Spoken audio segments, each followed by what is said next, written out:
approach for one brief moment.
We would ask the court to allow Mr.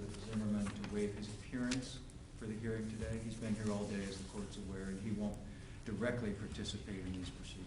Okay, Mr. Zimmerman, are you agreeable that your appearance be waived for this rebuttal testimony of the Fry hearing? Yes, Your Honor.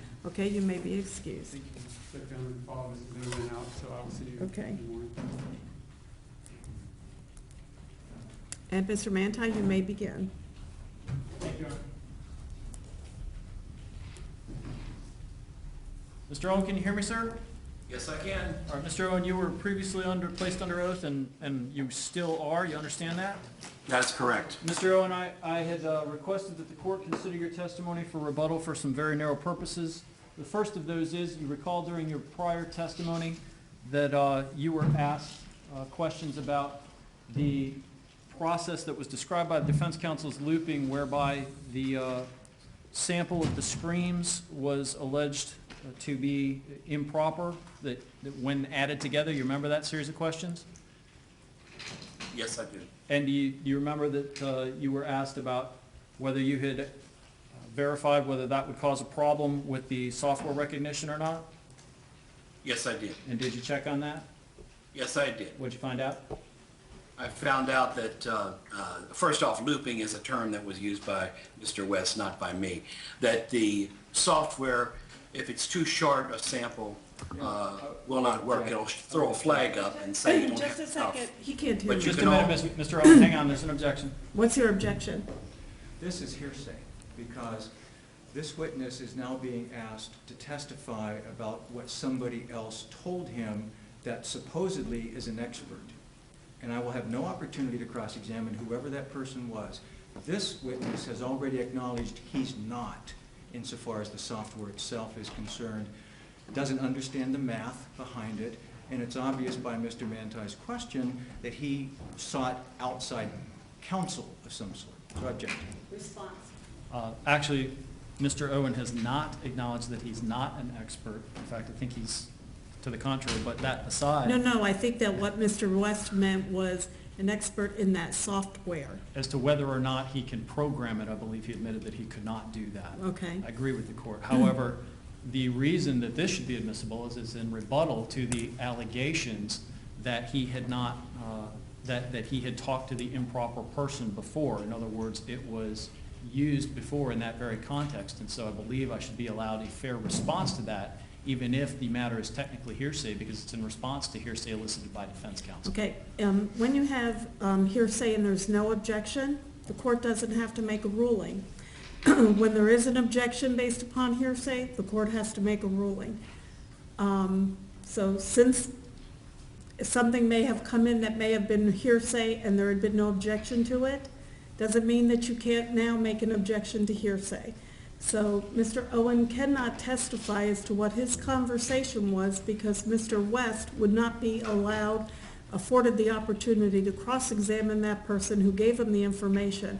Thus, Mr. Owen's interpretation of the conversation is what the court would hear, and I do not feel that that is proper, so I will sustain a hearsay objection. Yes, Your Honor. I'll move on to the next section then.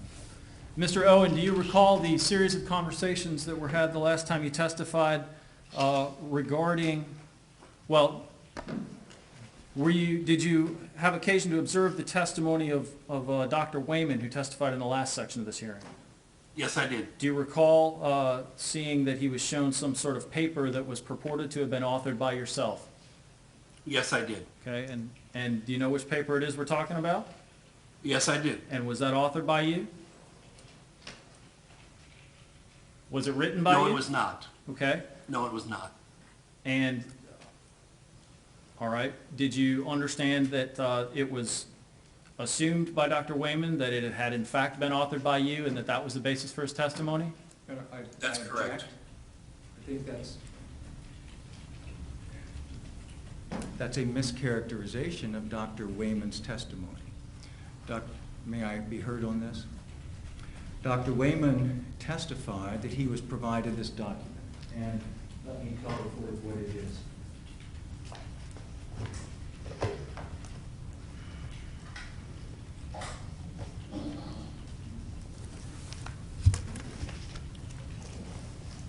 It was marked in the hearing, in fact. Let me pull the file back, the documents from the hearing.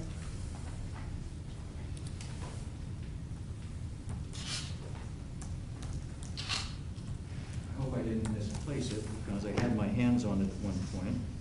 Oh, here it is. Thank you. It's Defendant's 5. For the record, it was not, I believe, admitted, or I'm sorry, it was admitted. This one was admitted. It was admitted.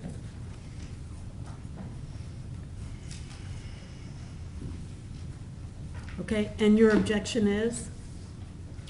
Dr. Wayman, the testimony was that Dr. Wayman received this document from me. And there was some question, in fact, an issue raised by Mr. Manti about what document it was. And then that was clarified through some questioning that indeed that was a document that was provided to the defense by the state in discovery, which I then forwarded to Dr. Wayman. Dr. Wayman's testimony was, as I recall it, that because he received it from me and I received it from the state, he believed it to be connected with Mr. Owen. I do not recall him ever having said that he believed Mr. Owen wrote it. In fact, it was just that. This was a document he received in connection with Mr. Owen's testimony. He reviewed it, he commented on it, but never claimed that he knew that Mr. Owen wrote it. Okay, and Mr. Manti has established through Mr. Owen's testimony here today that he did not write this document, so he may inquire as to why he had this document and why it was produced. Judge, specifically, it was referred to and referenced as, during the testimony, as an Owen report, a report by Tom Owen. Well, you could clarify that. Yes. You're talking about the document that was referred to by Dr. Wayman as a Tom Owen report? That's correct. And is it in fact a Tom Owen report? Absolutely not. Are you familiar with Dr. Wayman and Dr. Nakasone? I wasn't familiar with Dr. Wayman. I am very familiar with Dr. Nakasone. Okay. Have the two of you had occasion to cross paths in the past? Yes. What is your understanding of the relationship between Dr. Wayman and Dr. Nakasone, if any? From what I understand, I believe that Okay.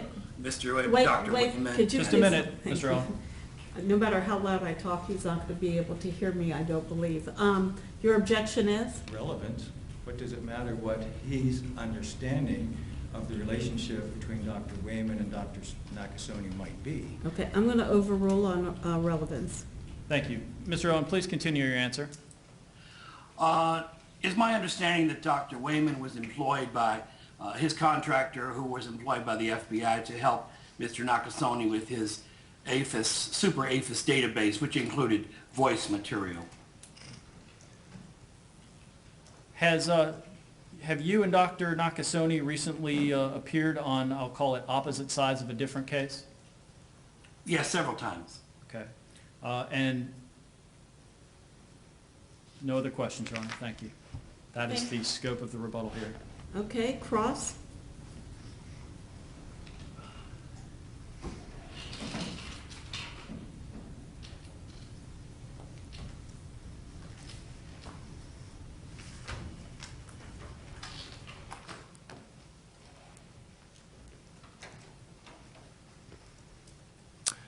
Thank you. May I have that?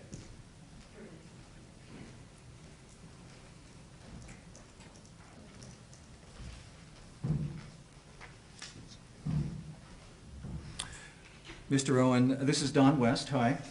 How are you doing today? Can you see me and hear me okay from where you are? Yes, I can. Great.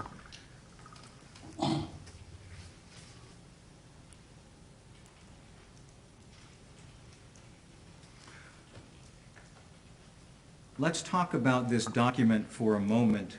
The title of it is Comparison Parameters and Speaker Similarity Coincidence Criteria. Are you familiar with that document?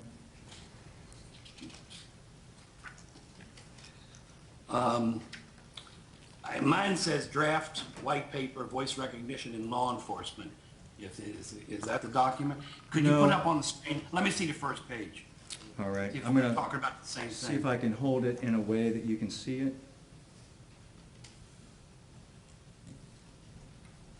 I'm not so sure what that is. Would it help if I read any part of it, do you think? Do you have all, Read- let me ask you read the this first- way. Read the first paragraph. I'll ask you this way. Do you have all of the paperwork that you provided to the state attorney's office in connection with this case? Yes. Mhm.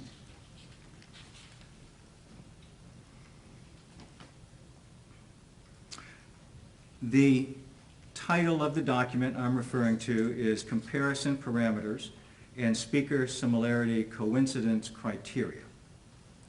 The first paragraph reads, "The Easy Voice system uses two interrelating parameters of comparison, paren, first and second error types, close paren." The next paragraph begins with false rejection, FR, is a probability of error. Does that ring a bell?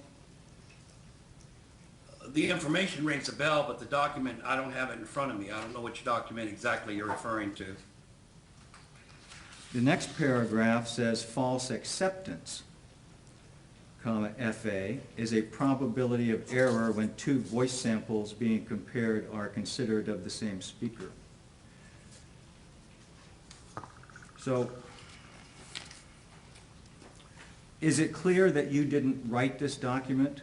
Is that evident? I don't have it in front of me. I don't believe so. I thought I sent a document called Draft White Paper, Voice Recognition in Law Enforcement, because Mr. Wayman referred to, Dr. Wayman referred to various illustrations that are in this paper on page, that I'm looking at, on page 3 and on page 2. Show me page 2 and page 3 on the screen there. And let Sure. me see if I can identify it.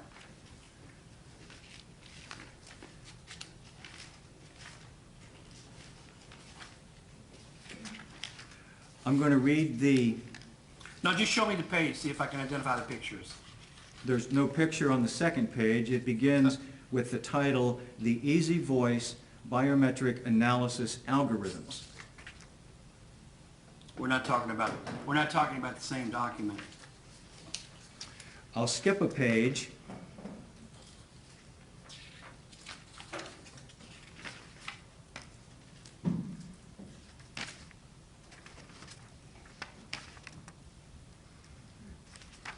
Well, let me skip several pages, actually, maybe because there's an illustration on this page.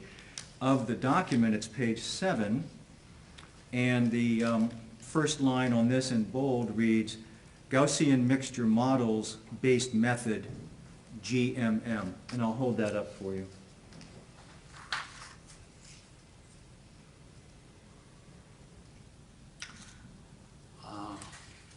My document here only goes to page 6. It's a different document. I take it then you're unable to speak to this document or what it is? Not without having it in front of me. Not at this time.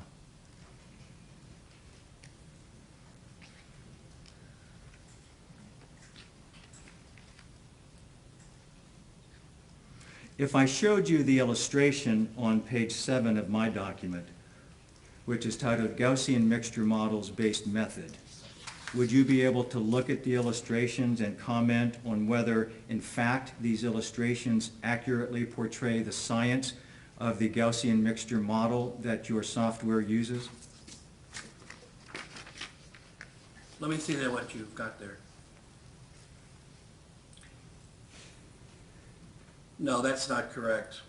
The document, I'll put it on my screen if you put it down for a second. This is the document here that I'm referring to, which is basically a sales document. And the document itself later became a full-blown sales document called Speech Pro Voice Grid. which was the name of the software before it became Easy Voice. So the document that you have there is not a scientific presentation of how your software works? No.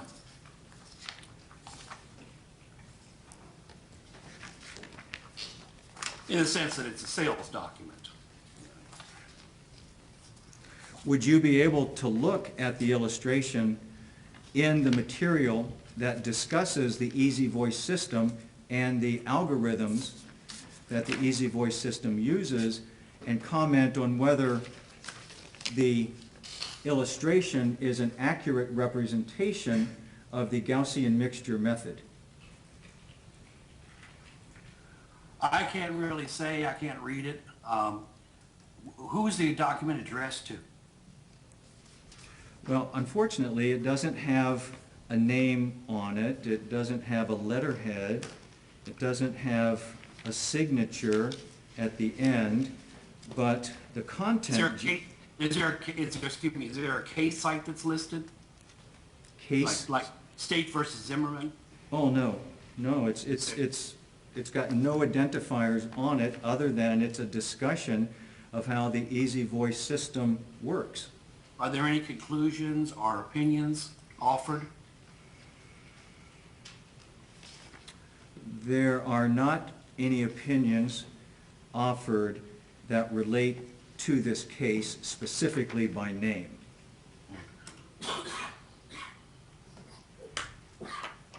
So that doesn't... This is a document apparently you've never seen before? I've seen the illustration, but I don't have any recollection of seeing the document. I don't know where it's from or what purpose that it serves. Okay. You heard Dr. Wayman testify, I take it, that in his opinion, the Gaussian mixture model, as portrayed by the illustration on page 7 of this document, is fundamentally flawed because it's not... I did hear him say that. Do you agree? I can't speak to... He was talking from a mathematical perspective. I can't speak to that issue. I'm not a mathematician. Would you be able to look at this illustration, or could you explain to us how the Easy Voice system uses the Gaussian mixture model in its analysis? Well, basically, that's what they call it, but Could in you tell reality, the way I understand it... Could you tell him there's an Oh, objection? I'm sorry, Dr. Owen, hang on. Or Mr. Owen, hang on, I'm sorry. We're now well beyond the scope of the rebuttal part of the hearing. It is beyond the scope of the rebuttal. Except with one minor caveat I would submit, and that is Mr. Owen's being offered as an expert in this software.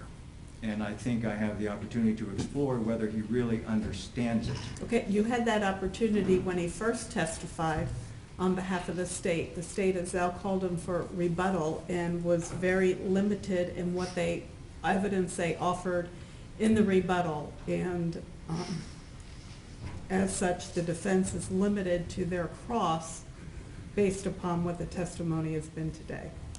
So I'm going to sustain the objection.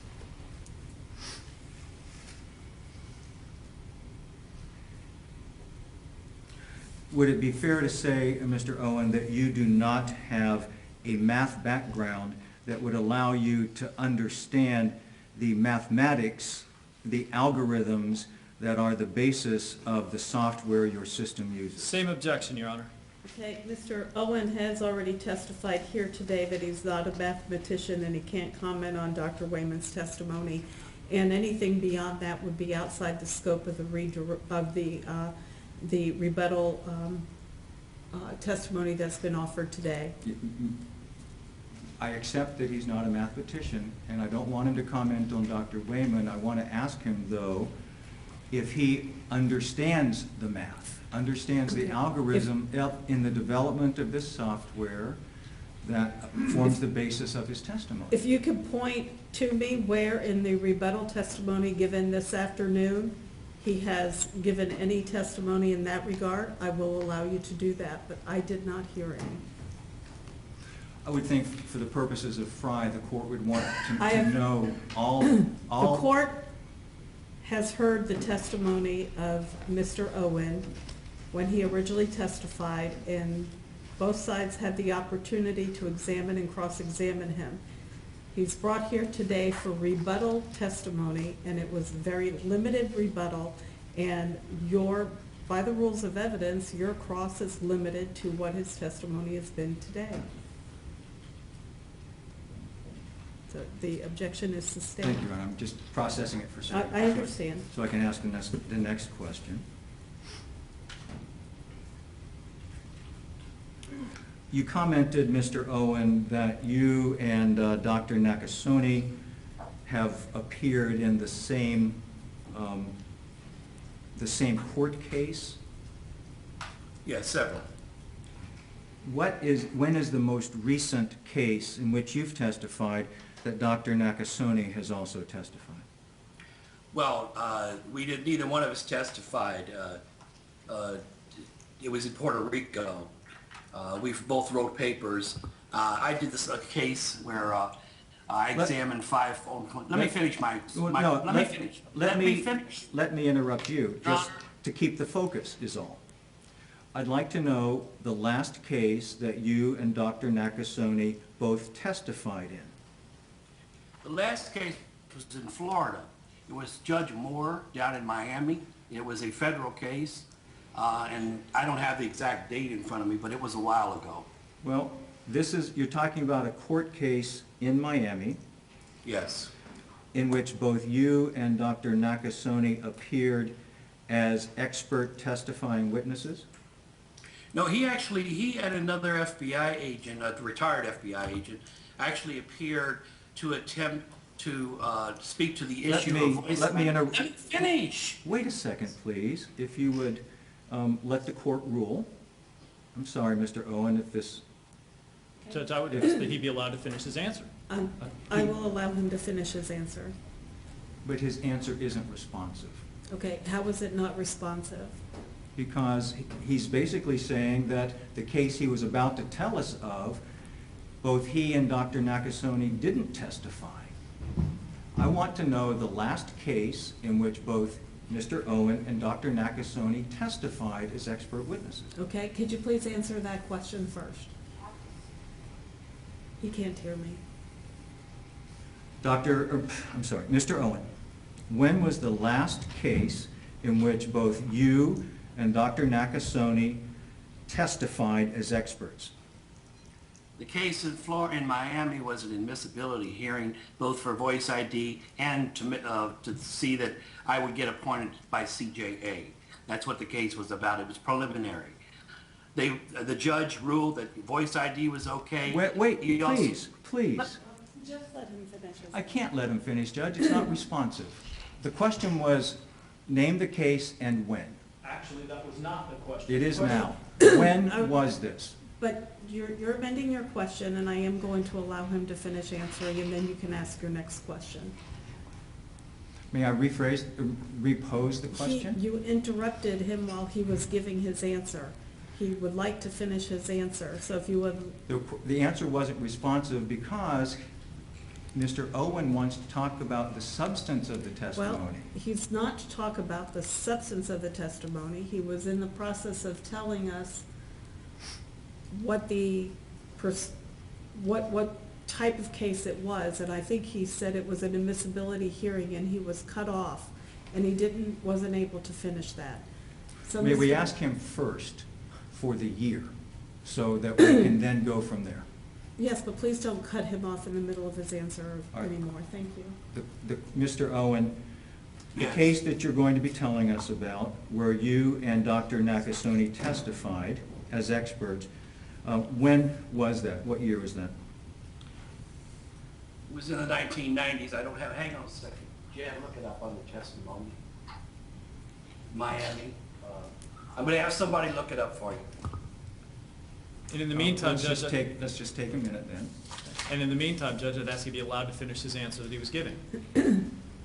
You can I would finish. object to that because of this. Because Mr. Owen said that he's only used this software for the last year and a half or so, and that he's used it, I guess, altogether in some version or another, maybe, what, 2 or 3 years. And- This can't be the same methodology. Well, but that was not your question. Your question was, when No. is the last time that you and Dr. Nakasone testified in court together? It wasn't what he testified about, it wasn't about this software, and he was trying to answer, and your next question that you wanted qualifying was what year? I understand you want to go to the next phase, but I'm going to allow him to answer the first question. You may answer. Mr. Owen, did you hear that? Parts of it. Okay, But I can answer, I think I heard enough from the judge. The year was 1999, the judge was Judge Moore. It was a voice identification case, 2 calls. It was an admissibility hearing. Voice ID was admitted, my CJA voucher Your Honor, was this is admitted. not responsive. Let me finish, please. Mr. West, please allow him to finish. Go ahead. Okay. You may answer. It didn't go to trial because I did the test. It was the person's voice. He was guilty, and he took a plea. That was the end result of it.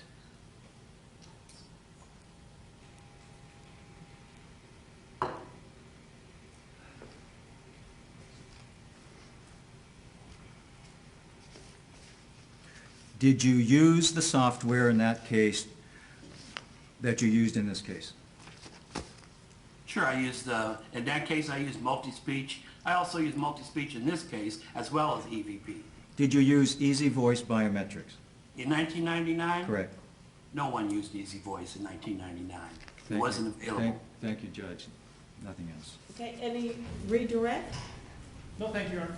Okay, Mr. Owen, thank you very much. Your testimony is concluded. Thank you, sir. Thank you. Thank you, Mr. Owen. Thank you.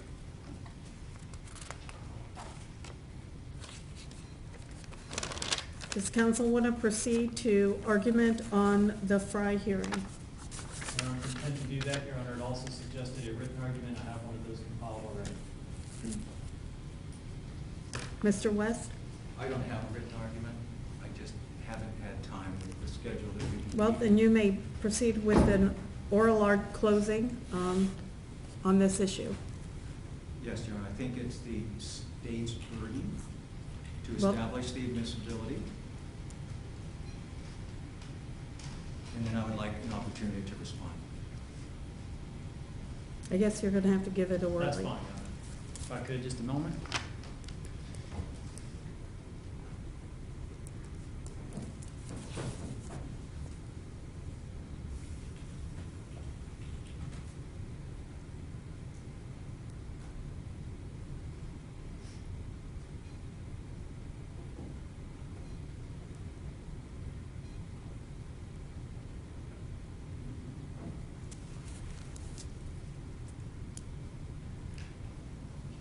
I'm going to begin at the beginning, Your Honor. This is the Evidence Code, Rule 90 point, I think it's 601, 602. Any relevant fact, any fact relevant to prove an issue is admissible into evidence unless the admissibility is precluded by some specific rule of exclusion. That's still the law as far as I understand it. I'm going to continue with the fact that... Can you go back for a second? You have a citation out there. Absolutely, Thank you. and in fact, what I'll do is, if, with the court's permission, I'll just give you a copy of it so that it is all available. Okay, thank you. And I'll give counsel one, too, if you really want. Thank you.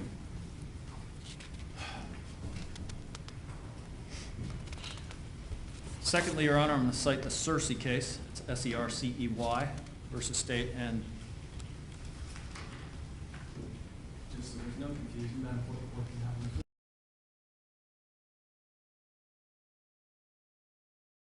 S-E-R-C-E-Y versus State, and just so there's no confusion, Madam Clerk, what can happen as well. The issue of whether the particular analysis was performed in the proper manner, including whether sufficient quality control procedures were used to ensure the accuracy of the test results, is a question of credibility and probative value for the jury to determine. Florida law favors letting the jury sort out contested matters. Evidence is presumed admissible unless there's a specific rule that bars it. Mr. Owen, as you've heard him testify. He's hired by the newspaper. He spent many hours analyzing the tapes in this case. He has years of experience. He's been accepted as an expert in many courts before, state and federal. The same software that he used in this case, he also used to determine that there was no racial slur uttered by the defendant, which was the initial reason he even got involved in the case. He also matched the defendant's yells to the defendant as he testified. The same methodologies as the others. He listened critically. He did employ some form of the spectrographic visual. He did not use it or call it a voice print, and nobody does and nobody has in years. It's sort of a straw man that's been erected by the defense in this case. He did use the computer algorithms. He's analyzed screams before. These screams alone didn't match the defendant, although the other sounds, as I said, the defendant's reenactment yells, even when he, as he testified, elevated the pitch several semitones, the defendant still showed to be himself. The only thing that didn't match him was the screams. Exclusion, as he testified, is a much simpler process than actually identifying the voice. Mr. Owen did not attempt to identify the voice, despite the fact that a couple of the defense witnesses said that he did, including Dr. Wayman. And there were no flaws in the processes themselves. Dr. Reich also was originally hired by a newspaper. He has spent hundreds of hours analyzing these tapes. He's been provided with the forensic tapes from both the defendant and the victim. He utilizes a computer to assist him in oral and acoustic analyses. None of that is new or novel. He talked about the formant frequencies, which can be reflected on the spectrograph, which actually even Mr. Wayman just discussed. He did say that basically he used a program to sort of filter out some noise and turn up the volume on some of the background sounds, which even the defense witnesses acknowledged there's nothing wrong with that. Taken together with those known factors, in other words, assuming a closed set of two possible screamers and the fact that the screaming stops right after the gunshot, he concluded that the screams were not the defendant, and he concluded tentatively that they were the victim, Trayvon Martin. I will repeat here the motion I filed earlier as to the audibility portion of Dr. Reich's testimony. That is not something that is subject to a Fry hearing. I maintain that position. I don't know that simply by accepting the testimony that the court has decided that that is the law that applies. The court is free to accept the testimony and still follow the law. Dr. Nakasone himself testified that oral listening, spectral, and computer recognition are all valid methodologies, and they are all methodologies that he himself used in analyzing this evidence. His statement was that he differs in his opinion, but he has no quarrel with the methodologies used in this case by the state's experts. If anything, and I think his testimony together with the other witnesses was that what's new here is this new working group, this one-meeting working group, this group that is attempting to sort of identify or start talking about vocabulary and standards. That's what's brand new. The stuff that got used, the things that got used, none of that's new and novel. What's new and novel is the sort of critique that we're hearing. It's not to say one or the other is completely invalid, but if there's anything that's being new and novel here, it's this criticism. Dr. French, point out he's never testified in a U.S. court before. Doesn't mean he can't, doesn't mean he shouldn't. He did testify that all three methods have their place. They are all validly used. None of them are new and novel. He is not an advocate, unlike the working group that we heard from the other defense witnesses. He does not believe in setting these bare minimum standards for duration and number of words and such like that. He says, actually, consistent with what Mr. Owen said, that you need actually less evidence, less sample to make an elimination as opposed to making an identification. He had all the materials. He used different computer programs. He says that often he does analyze forensic samples, and they often are in fact workable, as opposed to some of the other defense witnesses. This one, he said, isn't suitable because of the screaming. Dr. Doddington has only testified once ever before. It was a hearing in Minnesota 30-some years ago. He has never analyzed forensic samples. He did talk about all three common methods of voice analysis. He said that you can become familiar with a voice by repeated listening, and a familiar listener still has the best chance. He was never provided the victim's exemplar here. He listened to the tape for 3 or 4 hours on his desktop computer. He did include analyzation by spectrograph. He said, in his opinion, a forensic sample, again, disagrees here with Dr. French, that a forensic sample is never sufficient. He talked about the concept of listener bias, and I will submit that there is the allegation, I think, by the defense is that Dr. Reich must have had some kind of listener bias wanting to hear certain things. I submit to the court, and the court can draw its own conclusions, there is a bias equally in the opposite direction of, and especially as it relates to Drs. Wayman and Doddington. If this is a forensic sample, we're not even going to bother, especially since it's a scream. Our bias is we're going to assume, without even listening to it, that there's nothing workable there. They both said that. If there is a bias built in, I submit that's equally strong. That different communities can disagree. It is important that different scientific communities and scientists within communities disagree. That's how science progresses. Disagreement by itself is not a problem. He confused a little bit Mr. Owen with Dr. Reich. He is not aware of mandatory standards that are set in other fields, and he has not researched speech in depth. And he also said something that I think is a bit telling, and that when he runs into others with different views, that sometimes their attempt to be suppressed. That is sort of the idea of imposing minimum standards on people. Dr. Wayman, he's never been tendered or recognized by any U.S. court as an expert in anything. Again, doesn't mean he can't be, it just means that when we're talking about the particular witnesses in this case, these are things for the court to consider. He also does never, ever do forensic casework. He spent actually almost zero time listening here. I think he said under 10 minutes. He was never provided the victim's exemplar. He doesn't know what Dr. Reich's method was. He doesn't know what Mr. Owen's software is, and he based his entire opinion on an incorrect assumption about that paper. He complains that other people's reports aren't detailed, but he hasn't written one himself. He already formed an opinion, quote, the first time he heard it. He was, again, as I pointed out, inconsistent with even Dr. French. He comes up with legal conclusions. He told you about his disagreement with the federal courts as it relates to the fingerprint standards, and he also talked right here about whether or not the product rules, as far as DNA, satisfied the Fry standards. I understand he has a very strong opinion. He's a very smart guy, but he does try, I think those two things evince it very well, to go a little bit above and beyond where he ought to be testifying. He does talk about vague terms and lack of vocabulary, that is not uncommon, that people disagree even about the very same meaning of the very same scientific terms. That's part of his mission. And he even pointed out to the court that even the National Academy of Sciences, 2 years back to back, issued very disagreeing reports, almost in direct contravention with one another. And he told you he agreed with the earlier version and disagreed very strongly with the second version, but the second version is the one that governs. It is sharp. It is easy to look sharp when you haven't done any work. When you don't want to look at it, you know, it's easy. Briefly, I know the court said that you have reviewed pretty much every case. I just want to make sure I don't leave any stones unturned here. I will point out that the law in Florida is that in the vast majority of cases, no Fry inquiry is even required because no innovative scientific theories are at issue. Fry sets out the test, at least for the moment.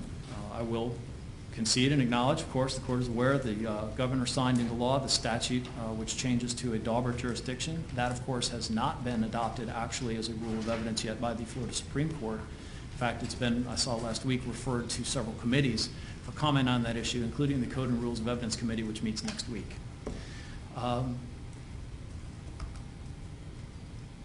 In this case, in IBAR, and I would argue in this case as well, what we're talking about here isn't some new or novel scientific theory, in which case the Fry test isn't even really implicated. Which is really the new or novel idea? The court is not required to accept a nose count of experts. You can peruse different things and disparate things, including the prior judicial opinions, and decide for yourself whether the theory and issue has been sufficiently tested. That's the Ramirez case. So which is new or novel? The oral spectrographic computer models, or these new research-based standards that really don't even exist yet because they're still being bandied about in a working group. Only the general principles and methods are subject to Fry. It is not necessary that the expert's opinion be generally accepted. The nature of his conclusion is irrelevant, even if it's controversial, even if it's unique. Fry allows even opposite opinion testimony from experts relying on the same generally accepted scientific principles and methodologies. The opinion of the testifying expert need not be generally accepted. Lack of studies doesn't preclude admissibility because, and requiring sort of unanimity or a vast majority of noes is counted. I think that the Florida Supreme Court has recognized that just sort of makes actual expert testimony, useless. It's sort of a verbatim regurgitation of what might be in the literature somewhere, as opposed to actual expert testimony, sitting down, doing the wet bench work, and trying to formulate an opinion. Where the procedures themselves are not new and novel, it is for the jury to determine the credibility of those expert opinions. I'm re-quoting Cersei, which I cited right at the very beginning of this argument, and I'll simply close by saying, Your Honor, if the evidence is really as bad and the methodology is really as bad as the defense believes it to be, then they ought to welcome the jury hearing about it as opposed to trying to keep it from them. I think the court should grant the ability to present that evidence to the jury and let them decide what is and is not the best evidence, just as we discussed during voir dire this morning. Thank you, Your Honor. Thank you very much. Mr. West?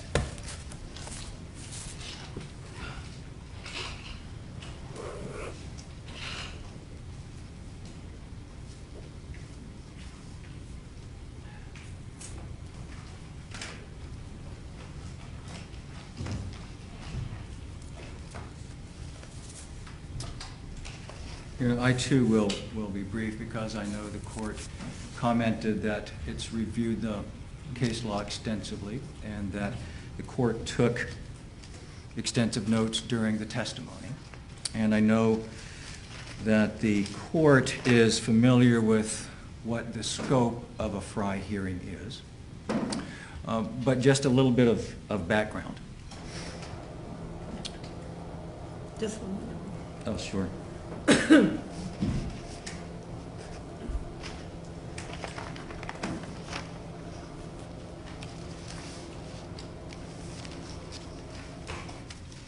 Thank you.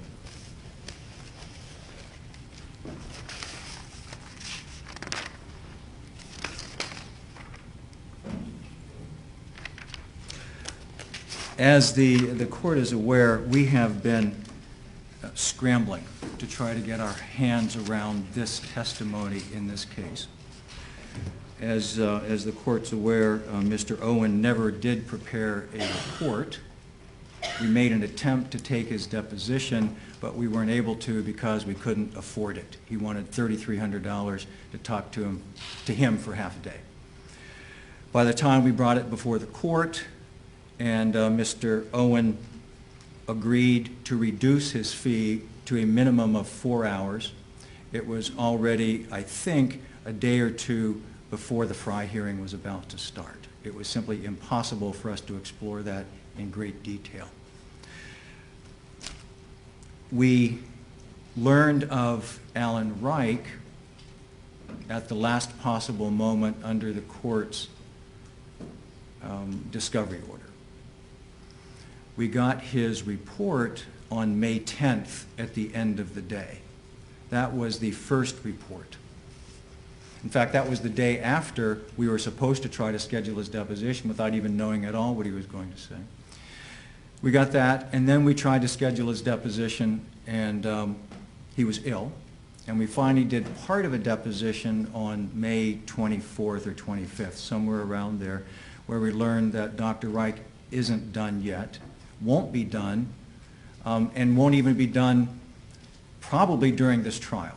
At least he's not done yet. There's been no follow-up report. We still don't know what his method was, what his conclusions are, but we do know so far that no other expert has found any of the things that he claims to hear. We'll talk about that more in a moment under the context of Frye and trustworthiness and accepted within the relevant scientific community. Without having received his preliminary report that the state had for almost a year, we took his deposition when he revealed the first one, the one that he did for the Washington Post. We got that sometime well after the report that we'd gotten on May 10th and after the deposition on the 24th, I think. We are absolutely scrambling to just get our hands around this, and we're not even there yet. But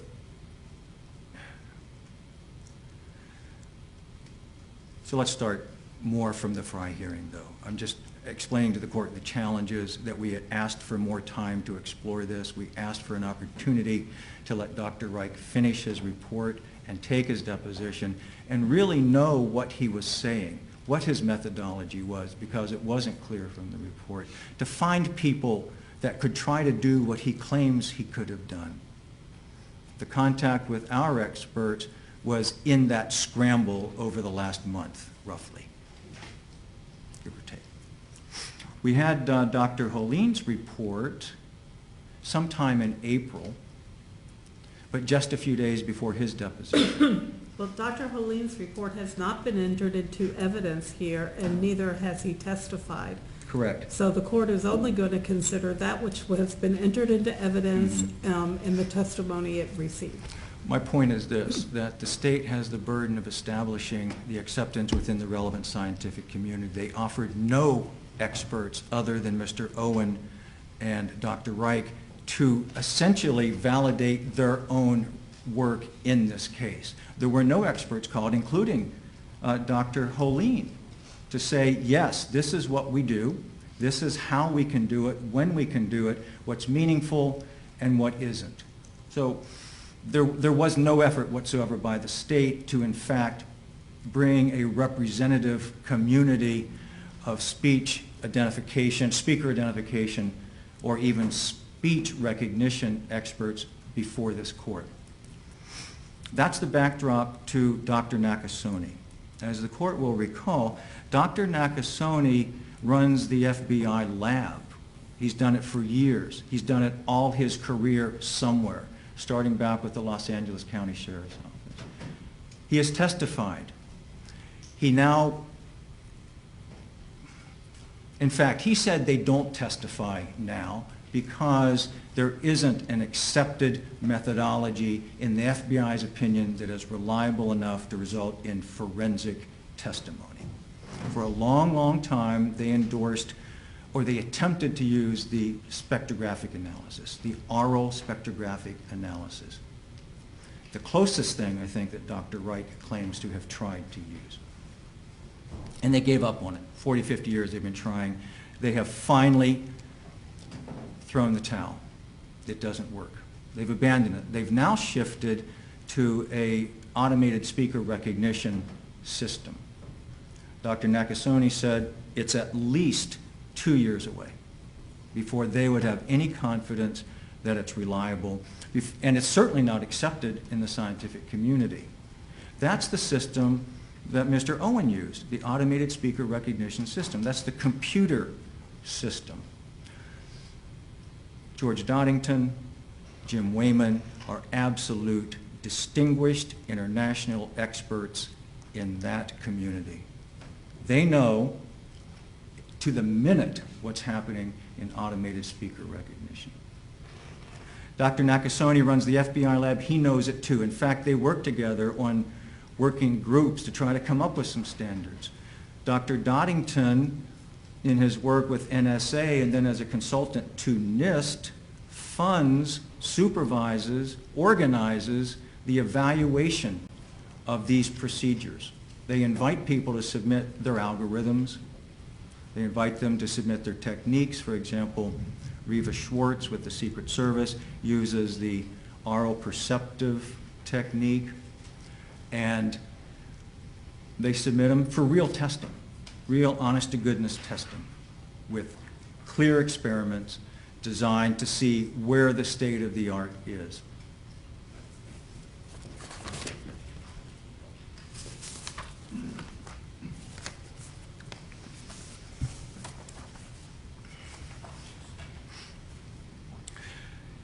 They wouldn't in a million years try to test the samples in this case because it would do them no good. They know the speech samples in this case, a few bits and pieces of somebody screaming is simply unsuitable for any kind of analysis in this case. And they can know that quickly. When you know what you're talking about, you know pretty quickly how to assess something. To suggest that George Doddington or James Wayman don't know what they're talking about because they don't run a private forensic lab for profit? That they don't know what's happening in the scientific community? That they can't tell this court, as they did, that this is a fool's errand? There is no methodology in existence anywhere in the world that can reliably test what we have in this case. They know it's a fool's errand because it's a waste of everybody's time. Or, if you try, the results are going to be unreliable. You can't get reliable results with it. Would we like to have reliable results? Yes, we would. The state's experts don't even agree among themselves. Mr. Owen took all these screams believing it was one person, stirred them up in a pot, ran it through a couple of times, and came up with some sort of opinion based upon which light lit up. Alan Reich says he hears George Zimmerman and Trayvon Martin holding a conversation. His report should begin, "It was a dark and stormy night." There's nothing scientific about that. There is no methodology in existence that allows that man to come up with what he said.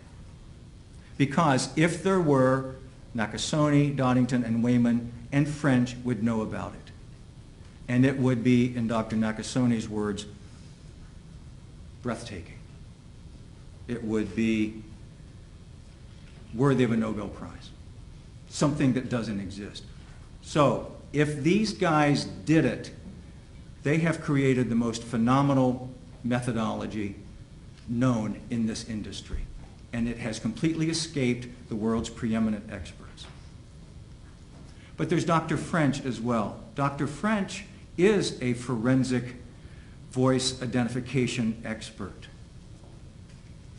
He does do this hands-on. He has a laboratory in England with several full-time employees. They did the work on this case.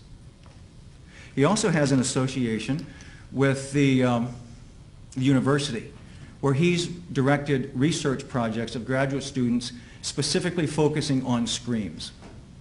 Can't be done. In fact, it's worse than they thought.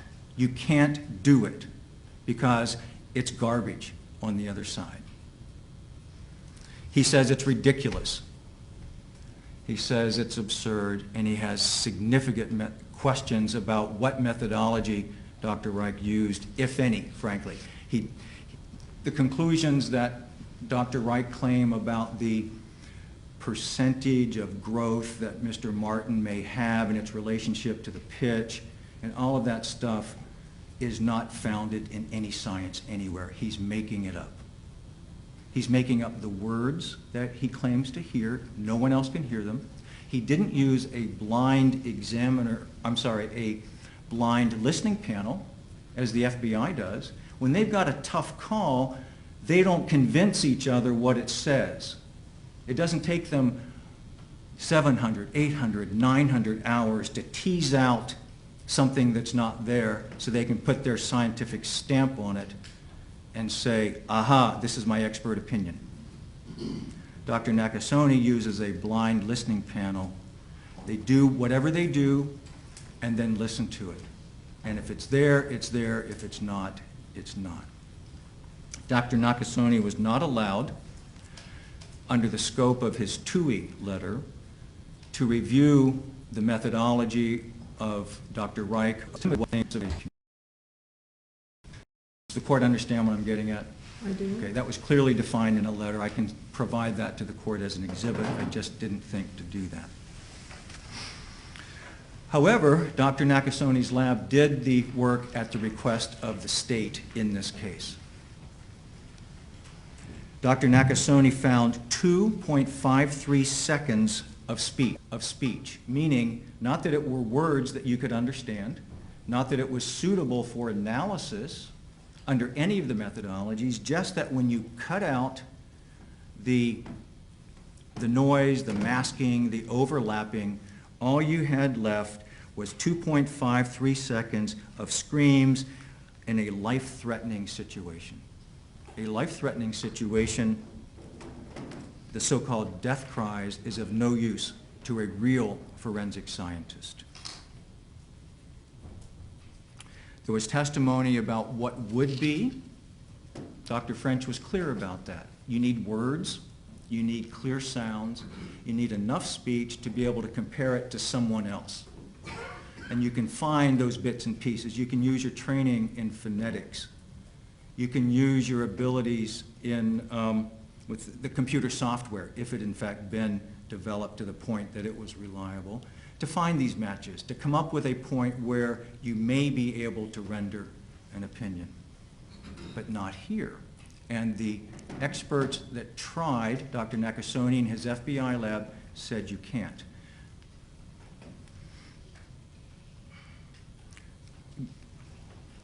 Dr. French took it that next step, though, because he does have the forensic lab, and he wasn't willing to say, you know what, you have to have a certain number of seconds. Not everybody agrees with the FBI when they say it has to be a minimum of 16 seconds or 14 with permission. Although it's supposed to be phonetically balanced, Dr. French said, you know, it's a little more flexible than that. Because, for example, if he were trying to compare his voice with Mr. Mantai's, it would be an easier comparison if that was just the purpose. Dr. French had a British accent, Mr. Mantai doesn't. If you have enough speech and you have these clear markers, you can make the call relatively quickly. There's nothing in this case, though, that allows for that. Dr. French said, on age, could a 29-year-old have made the scream that Dr. Reich says, in his opinion, was stop or help? Dr. French said 50-year-old could make it. Not even sure it was a guy, if you will. That when someone is in a life-threatening situation, all bets are off. It's not helpful. You can't make anything. It's unfortunate. You know, Dr. French does 80% of his work for the prosecution. This isn't a guy that we found and hired because he has a reputation for working for the defense. I didn't know him from Adam till I started looking around in May, I guess. He has the lab, he has the people, he has the university experience, and he testifies all the time around the world. Admittedly, he has not testified in the United States. He's working on a case, apparently, that he's not testifying. But I would hope the court wouldn't hold that against him because he has been hired as a trainer by the FBI and the Secret Service. I think that's pretty good credentials, even though he hasn't actually testified here in the United States. And I would certainly hope the court would find him to be an expert and a member of the legitimate scientific community in voice comparison.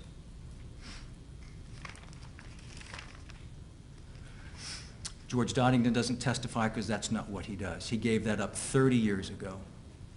It's astounding that he made the trip to get here, frankly. He is the scientist's scientist. He started doing speaker identification and voice recognition in the 70s and has done it every day since.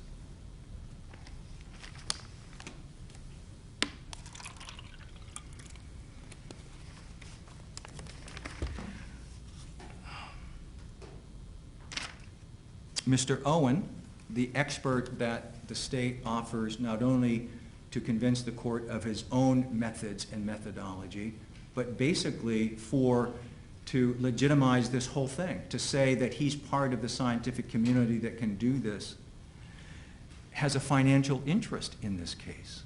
He gets paid every time somebody buys the software. He went on television promoting his software in connection with this case. In fact, in one of the exhibits, I have a copy of a YouTube interview that he did that I'd like to supplement on the record. The court can read it or can view it at its convenience. Is it already in evidence? I don't think it is, no. Okay. But it's where Mr. Owen was questioned by a national. We're going to argue about facts, not evidence, and have to Okay, reject. I mean, sustain. We'll get to that in a minute. So he has a financial interest. He doesn't have a PhD, he has a BA in history.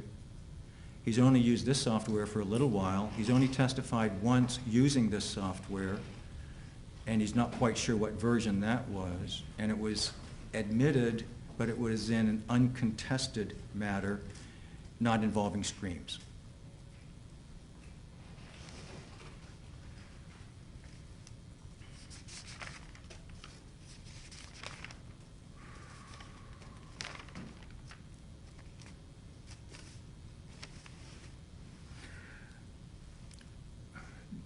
The reason there's confusion in the scientific community with Dr. Reich's approach to this and his findings is because the best scientists in the world can't figure out what he did. They can't figure it out from the report, and they can't figure it out from how he explained it. It's almost as if he turned it up really loud, and then he claims to be able to hear this stuff. But he admits in his report that even though you turn it up loud, it doesn't make the speech better. He talks about behavioral things from which he's not been qualified as an expert. He makes random associations not based in science to come up with some sort of conjecture and speculation that it's clear the scientists say is the product of examiner bias. He spent probably 1,000 hours on this. He's listened to it enough over and over and over and over again that he can convince himself something's there. And curiously enough, being hired by the state, that it all seems to be against George Zimmerman. The taxpayers have already invested more than $70,000, and he's not done yet. I think we should shut off the faucet. Just a second, your objection is? The objection is that's another fact, it's not evidence. He said he hadn't added it up yet, and that was the testimony. What he said Okay. is he got paid $6,500 so far. Right, so far.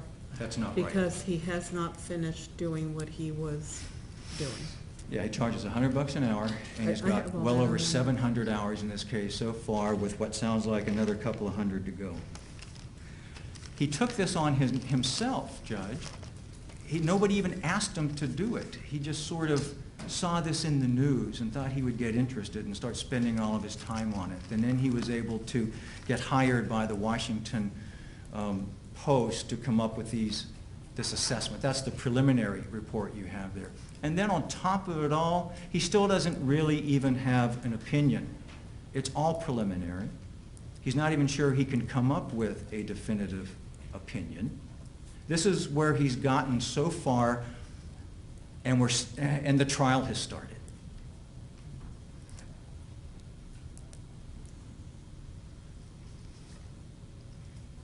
So, where are we?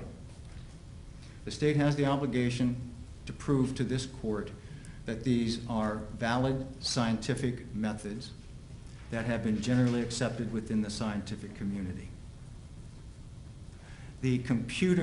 The automated speaker recognition software is not. There's been no testimony in this courtroom that that is an accepted method in the scientific community. It's not there yet. Dr. Nakasone said it's a couple of years on. Only Mr. Owen says that in this courtroom. And he doesn't know how it works. He has no clue. He doesn't even know that the literature that the company publishes is wrong. It's scientifically flawed. He doesn't know that.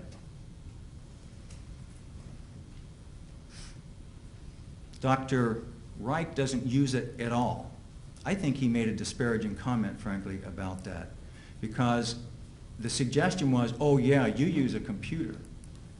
But that wasn't for automated speaker recognition. His computer was for his spectrograms, which have been debunked. They've been around since the, 60s or 70s, and it's clear there is no such thing as a voice print. That's now what's accepted in the scientific community. And that no real scientist is using that now as the basis of, as the only basis of speaker identification. So, May have one moment. Just a minute.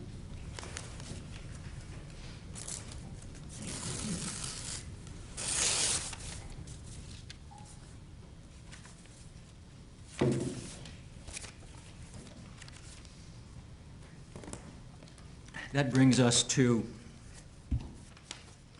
Ramirez, if you will. As the court clearly knows and has studied the Ramirez case,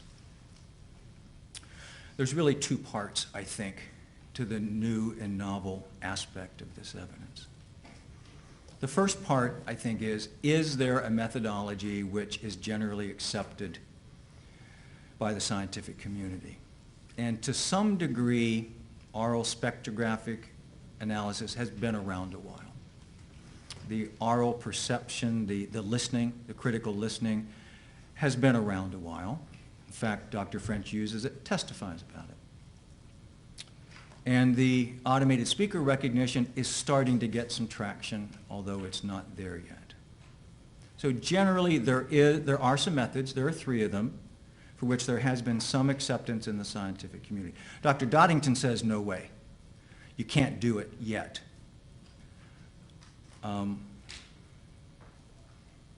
He has a top secret clearance with NSA, and he says it can't be done yet. However, we have an additional issue here, and that is, even if you assume for the moment that Mr. Owen's software would be generally accepted, which it's not, or the oral spectrographic analysis method is generally accepted, which is highly in question now, or the critical listening alone, which we don't even have before this court, we have this application issue. And that is that under Frye, it's not just the method itself that has to be generally accepted, but its application to the facts of the case has to also be generally accepted. And if it's not generally accepted, then it's new and novel. And if it's new and novel, then the state has to prove that it's generally accepted. I know that sounds almost circular, but I think that's where things are in this case. In Ramirez, the court is aware tool mark evidence has been admitted in some form or fashion for a long time, whether it's the firing pin imprint on a shell casing, primer cap, or an ejection mark, or a screwdriver busting open a lock. That stuff's been around a long time. However, in Ramirez, the proposed expert claimed that he could specifically identify the marks made by a specific knife on some bone or cartilage. And that had never been done before. And they had several hearings, as you know. There's 2 or 3 Ramirez opinions. It had never been done before. And that application to those facts was new and novel. And it wasn't shown that that's accepted in the scientific community, and the Supreme Court properly rejected it. In this case, even if the methods themselves may be generally accepted, the application to the facts isn't. Every expert with credentials and history and a commitment to this scientific community, the people that have committed their lives to it and that are recognized as experts internationally, said it can't be done. So, if somebody did it, it's new, not just novel, it's breathtaking, it's earth-shattering, it's worthy of a Nobel Prize. So, if they did it, good for them. But Mr. Manti has to convince you that, in fact, they did it with a methodology that's accepted in the community, and that has not been done. There's no other expert being offered other than Mr. Owen and Dr. Wright to support their own opinions. That's the scientific reliability aspect, I think. The court well knows that the courtroom is not a laboratory. It's not the place for experiments. That the court also has to do a legal reliability analysis. That's under 403. So separate and apart from that, even if the court thought, well, maybe there's something to it, the court has to take a look at what the effect of the evidence would be on the jury. And would the prejudice outweigh the probative value, essentially? The court's familiar with 403. Or would it lead to confusion or misleading the jury? Submit that it would. Dr. Reich doesn't even have a firm opinion yet. He's all over the board. Nobody really knows what his methodology is, and he says all of these things that nobody else can find on these recordings, and they're all bad for George Zimmerman. Tom Owen listened to the recordings and extracted all of the shouts that he could find. I think he said there were 10, maybe, 10 distinct things. He put it all together, and he had a few seconds worth. He didn't find any of the things that Alan Reich did. In fact, he assumed, I think, it's fair to say, he assumed that the person crying for help was all the same person. Otherwise, he would have had to have sorted them all out. So and he didn't find, he listened to him, he amplified him, he did the stuff that one would expect a forensic examiner to do, and he didn't find any of the things that Dr. Reich did. So we have opposing state experts on the content of the recordings, if nothing else.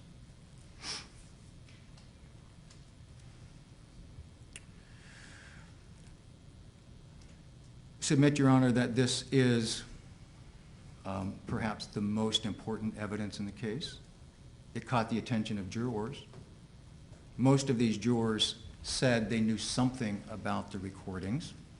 Some of them even knew that we were litigating this issue, unfortunately, frankly, that they knew that. Some of them even knew that the court was going to have to decide whether the experts can testify or whether they can't.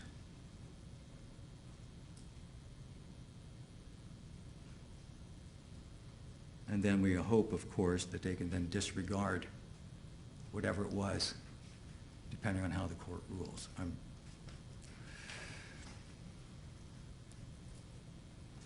This evidence must be excluded on 403 grounds. It's not helpful to the jury. It's going to confuse them. They're going to find nothing out of it that's helpful. And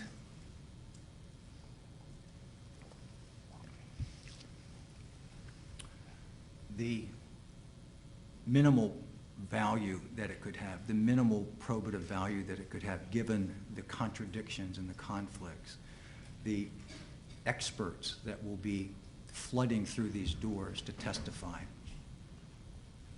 to no opinion. To Dr. Reich's no opinion. He's not done yet. Just preliminary anyway, and he probably won't get there because the recordings are too poor. At least he admitted that.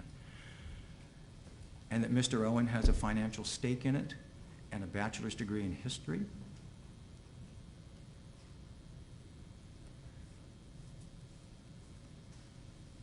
I'm going to sit down, Judge. I've been here a long time, and the court has been very, very patient, and I appreciate the opportunity to make this presentation. It's consumed a lot of time, so I know the court has spent its time productively, and I would ask the court, for all of the reasons stated, to exclude this confusing, misleading, and unreliable evidence. Thank you very much. Response, rebuttal?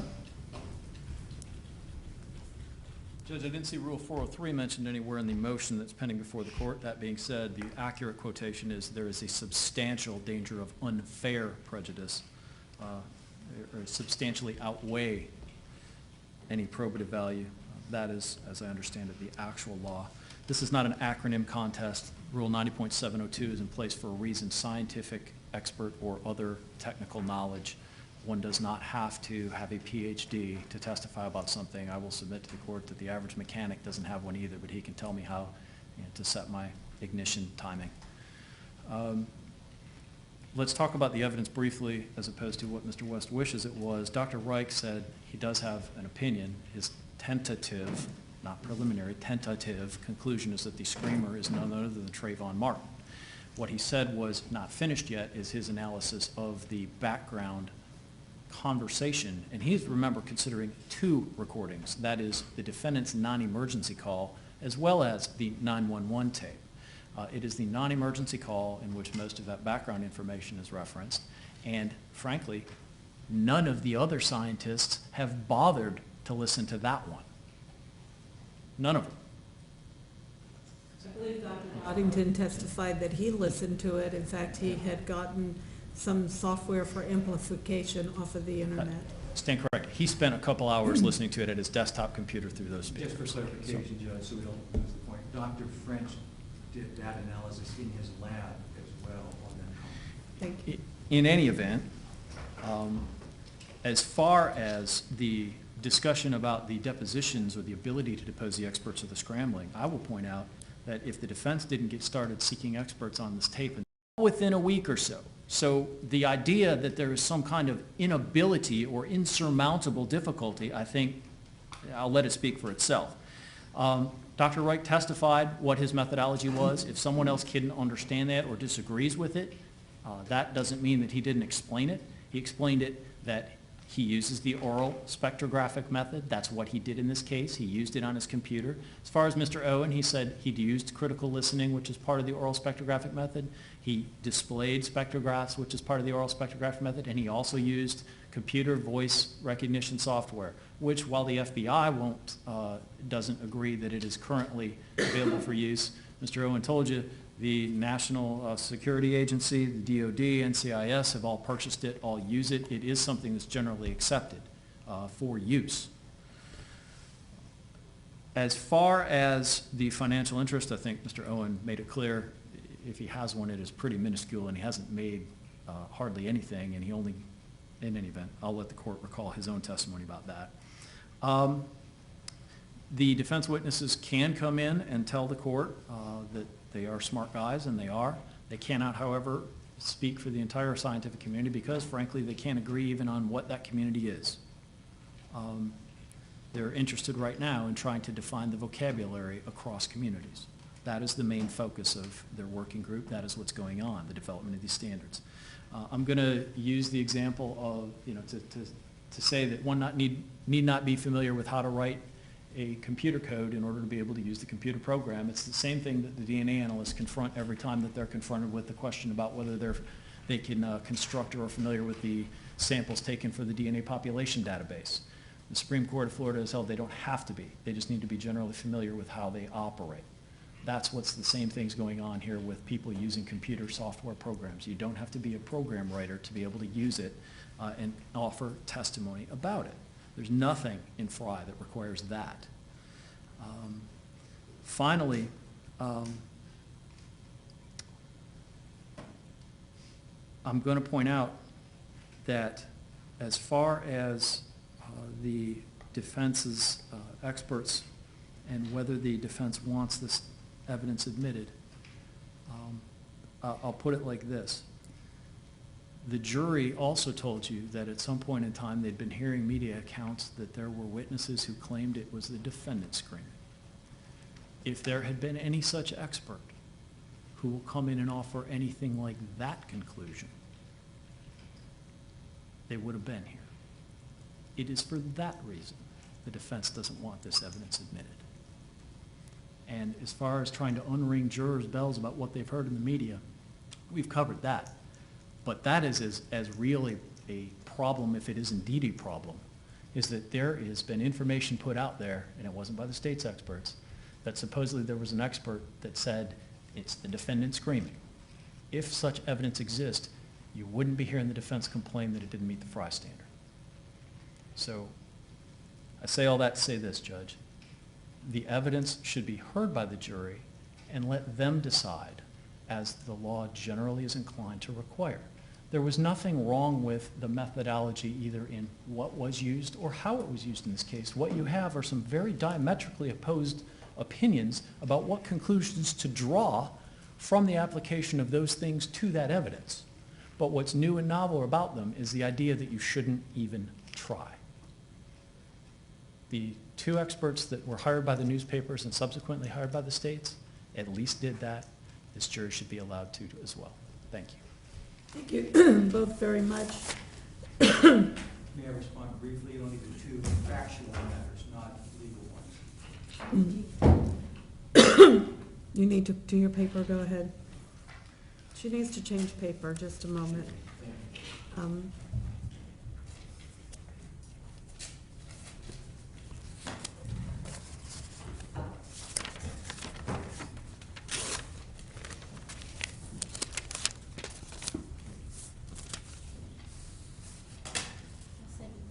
Okay, thank you. It's 5:30. You want, if I let you respond, the state's going to want to respond. They had the burden. We had their argument, your argument, and their rebuttal. That's enough for the court in all due respect.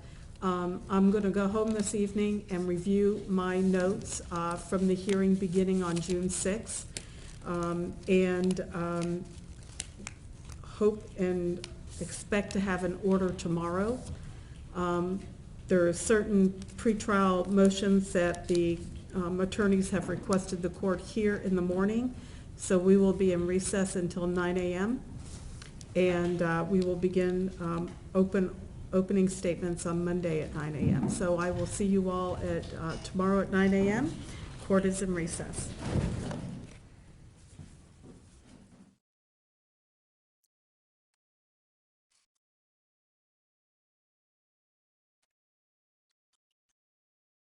But there was some other pre-hearing, there was some other stuff to write about. Inflammatory words. Yeah, inflammatory language. You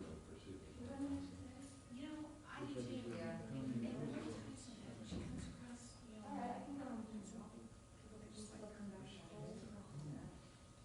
She does. How you doing, Dave? Hello. Good, you? I think the audio's good here now, everything's good for Monday, I think. Yeah, it seems like we're ironing out the little wrinkles here and there. Thanks, good, I'm gonna take that away, try to clean up any clutter in here.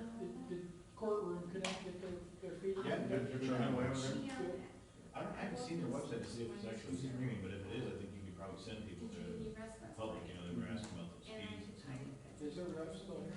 And then I I was gonna drop in the car real quick if he is. Mm-hmm. I asked you a question. Did you get any rest last night? Let's not get another question. And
information on the jury panel at this time.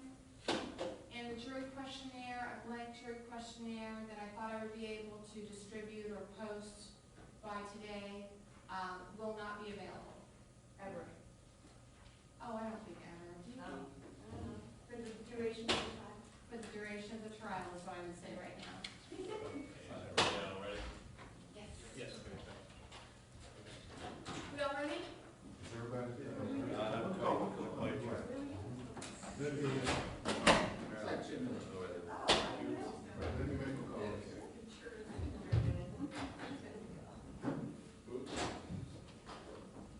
Give us a 2-minute warning.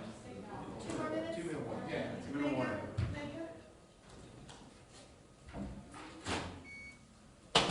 Hey, 2-minute warning. It was a 2-minute warning. Oh, thanks. Okay. I'll do it, Mike. Okay, thank you. No, it's all right. Thank you. Okay, very good. Hey, everybody, this is a 2-minute warning for Mark O'Mara. 2-minute warning for Mark O'Mara. Thank you. All right. You got your sound check? Just give us a 2-minute, he's giving 2-minute warning. Oh, 2-minute warning, okay. Yeah, you gotta let the journalists come out and upstairs, they can roll it.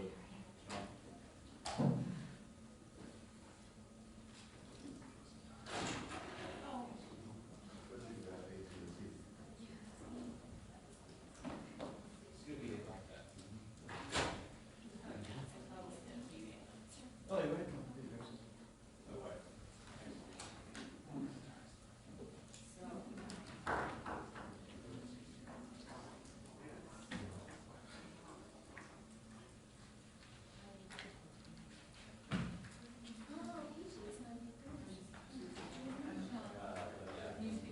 I said before, but I'll say it again, we're not, going to be releasing photographic information on the jury at this time, and we are not able to distribute or post the blank questionnaire that I thought I would be able to distribute today. That's on hold, possibly for the duration of the trial. I'll get back to you on that. And thank you to Tony Wynn and Mr. Marmero. Okay, everybody ready? Let's do it. Let's do it. You want to speak to them? No, I'll pass this time, thank you. Okay.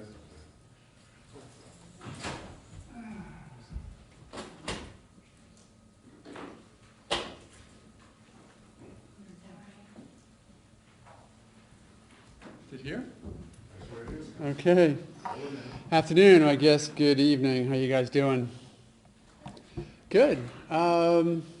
Great. We've got a jury, which is great. I sort of hoped that we would get one in Seminole County. Thought that we would, and I'm very glad that I was right, because this way we don't have to trouble moving around. We get one here, and we get to start. Looks like we're starting openings on Monday, so that starts our calendar of 2 to 4 weeks. Of course, the judge, when she makes the decision on the Fry hearing that just concluded, will impact the time of the jury trial, because if Fry happens and the information comes in, that'll probably add about a week to it, I would imagine. And if it doesn't, it'll take a week away. So whatever it will be, we'll figure that out once she makes a decision. But that's where we are. I'm just really glad we're sort of moving this along. I like the pace. It took us a couple of weeks to get a jury, which is what we said it would take. So we're certainly on track with that. And hopefully we're going to be right about 2 or 3, maybe as much as 4 weeks in the trial. So just looking forward to getting started. It's been a long time waiting. So that's where we are. Is George encouraged with the jury selection? Where is he in all that? I think he's really encouraged that it's done. You know, it's the waiting that is frustrating for everybody, particularly him. He's been waiting 15, 16 months to clear his name. And now we get to start. So that's real good. So I think, you know, he's happy that we got the jury in place, because rather than this process that you guys have been so patient for that we have to do, now that's done. And we can move forward to, you know, the real stuff, the evidence and all that. So. Mark, why was it so important for you to challenge the state's strikes on the 4 women? Well, because the case law is pretty clear that we are not to have a jury that is impacted on by gender bias, race bias, or any type of bias. And it became very apparent to me that there's strikes, you know, 4 in a row. I think that you would And it's almost simplistic at that point to say that they were striking white women. And they're not supposed to do that. And if you're going to do that, you have to do it for what we call race-neutral reasons. And if they had good race-neutral reasons, then the judge would allow the strikes. It became apparent, I think, to the court by her ruling and to me by my objection that they were not doing it the way they should. I don't assess to it any more than that, but whenever they asked, just like they did with me, we have to be able to come up with race-neutral reasons, and then that's the process works. We're all pretty familiar with the case law in that regard. Are you concerned at all about how your strikes for the two black women will be perceived by the public? No, I don't think so, which is why I'm glad that the state asked for explanations on the record. I think had they just been struck by me and then no explanation given, it might have been a bit more concerning to those people who would then have opinions. Well, were they stricken just because of their race? So I was really glad to have the opportunity to present on record some of the information that we had on those jurors as to why they were not, or I had concerns at least, of their ability to be fair and impartial jurors. So actually I think the process works pretty well when you have what we call a Neal or Batson inquiry, because it allows us to put on the record for all to see and hear the reasons for the strikes. And I think that if you looked at that evidence, and there was some other evidence that we went over with the state themselves, which is why I think they agreed to the first strike once we showed them what we had, and I think they realized that that was certainly a race-neutral or a non-race-based strike. So glad to have the opportunity to clear it up for people, though. Are you happy that there's 6 women? Because typically, or do you feel that women tend to be more sympathetic to the defendant? I don't find that either way, having picked, I guess, 100 or 125, I forget, jurors. The one thing I am certain about with juries is I will never be able to tell what they're thinking. So 6 women, 3 men, 3 women, I don't think that it really matters. What I do think we have, and what I think is very important, and I'm very happy with this, is we have 6 jurors who have told us that they will be fair, they will be impartial, and most importantly, because I said this to you last week, that they're not going to allow any external pressures, sympathy, biases, political, expediency to affect the way they're going to look at the evidence and apply the law to it. As soon as now that we've gotten that, I'm very happy. So that's where we are. Looking forward to Monday. Yes? Do you expect the defendant to take the stand? As I've said, every time I'm asked that question, that's a dynamic decision that's got to be made within the context of a trial. A trial that, don't forget, the defense proves absolutely nothing. This case will fall on the fact that the state cannot convince a jury beyond a reasonable doubt with their evidence that a crime was committed by my client. So I think that's the only standard we're going to have to get to. And when we get to that they simply can't prove their case, we'll be done.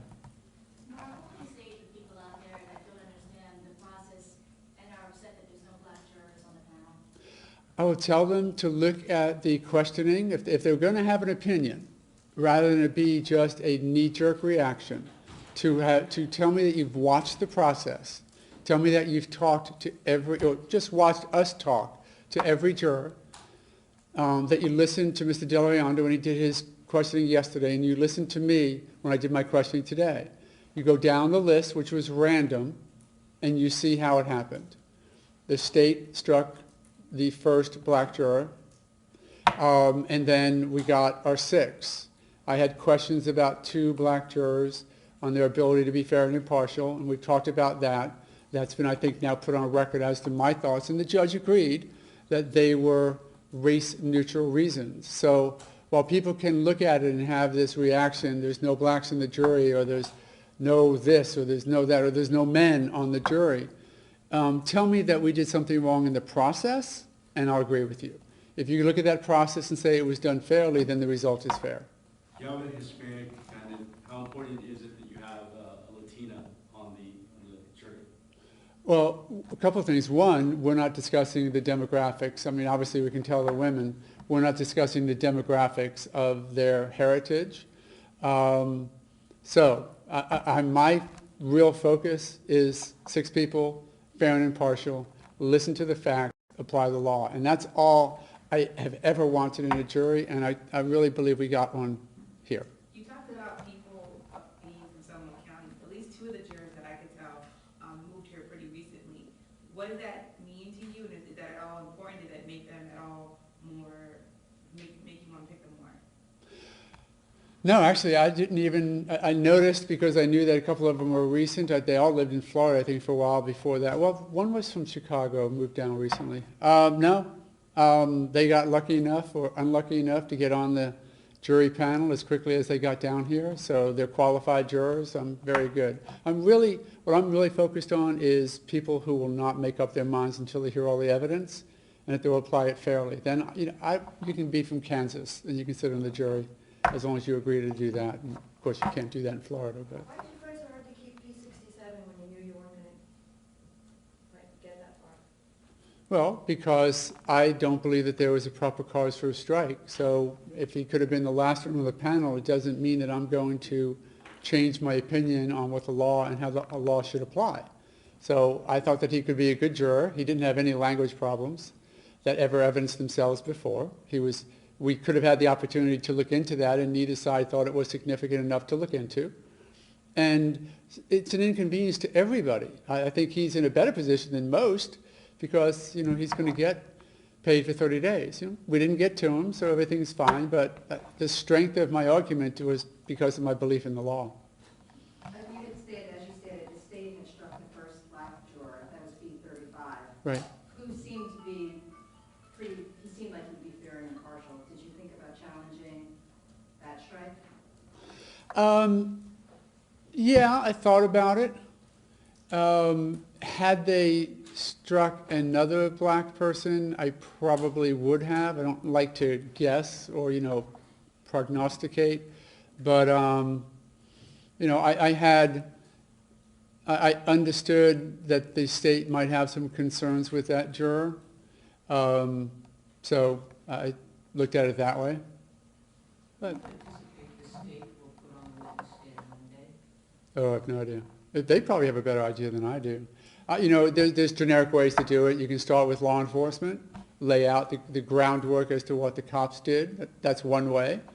But, you'll have to ask them. So I know how I would have done it back when I was a prosecutor, but I doubt they'll take advice from me. All right. Go right ahead. Are you confident that you have a jury? You mentioned a few weeks ago that you wanted to have a trial in Seminole County, and you wanted, no matter what happened, Seminole County be able to accept the verdict either way. Do you feel like this jury is going to be representative to give this county and give this state that kind of verdict? Well, what I said was I would hate to have to go to, Pinellas County or some other place and import jurors because I'd much rather residents of Seminole County decide the case, and that's what we have now. I've heard people who have commented upon this case saying all they want is a fair trial. And that's all I want. And I'm hoping that we will all believe and present that same way whenever the verdict comes in. All right. Thanks very much for the time. I appreciate it. And take care.